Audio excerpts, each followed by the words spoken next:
അനുദിന വിശുദ്ധർ സെപ്റ്റംബർ 2 വിശുദ്ധ ബ്രൊക്കാർഡ്. ഏലിയാസിന്റെ കാലം മുതൽ ഇസ്രായേലിലെ കർമ്മല മലയിൽ സന്യാസികൾ ജീവിച്ചിരുന്നു. ദൈവമാതാവ് കുറെ കാലം അവരുടെ കൂടെ വസിക്കുകയുണ്ടായെന്ന് ഐതിഹ്യമുണ്ട്. കുരിശുയുദ്ധ കാലത്ത് പാരീസ് സർവകലാശാലയിൽ നിന്ന് സമർത്ഥമായി ബിരുദമെടുത്ത ബെർത്തോൾഡ് എന്ന ഫ്രഞ്ചുകാരൻ കർമ്മലിലെ സന്യാസികളുടെ കൂട്ടത്തിൽ ചേർന്ന് അവിടെ ഉണ്ടായിരുന്ന ഫ്രഞ്ച് സന്യാസികളുടെ പ്രിയോരായി. 1195 അദ്ദേഹം മരിച്ചു. അദ്ദേഹത്തിന്റെ പിൻഗാമിയാണ് വിശുദ്ധ ബ്രൊക്കാർഡ്. വിവിധ രാജ്യങ്ങളിലും വംശങ്ങളിലും നിന്നുള്ള സന്യാസിമാരെ കർമ്മല മാതാവിന്റെ മേലങ്കിക്കു കീഴിൽ തന്റെ സൗഹാർദ്ദപരമായ സമീപനത്തിലൂടെ ബ്രൊക്കാർഡ് സുസ്ഥിരമാംവിധം നയിച്ചു.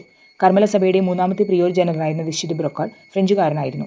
അദ്ദേഹം വിശുദ്ധ ഗ്രന്ഥ പഠനത്തിൽ നൈപുണ്യമുള്ള വ്യക്തിയായിരുന്നു. വിശുദ്ധ ബ്രൊക്കാർഡിന്റെ അപേക്ഷ പ്രകാരം ജെറുസലേം പാർത്തിയാക്കീസായിരുന്ന വിശുദ്ധ ആൽബർട്ട് മൗണ്ട് കാർമലിലെ ഫ്രാങ്കിഷ് സന്യാസികൾക്ക് ഒരു നിയമസംഹിത എഴുതിക്കൊടുത്തു. 1195 സ്ഥാപിതമായ ഈ നിയമമനുസരിച്ചാണ് കർമ്മലീത്ത സഭ പാശ്ചാത്യ രാജ്യങ്ങളിൽ വികസിച്ചത്. വിശുദ്ധ ബ്രൊക്കാർഡ് മുഹമ്മദീയരുടെ ഒരു മിത്രമായിരുന്നു. വിശുദ്ധ ബ്രൊക്കാർഡിന്റെ 36 വർഷത്തെ ഭരണത്തിനിടയ്ക്ക് കർമ്മലീത്ത സഭ യൂറോപ്പിൽ അസൂയവഹമാംവിധം വളർന്നു.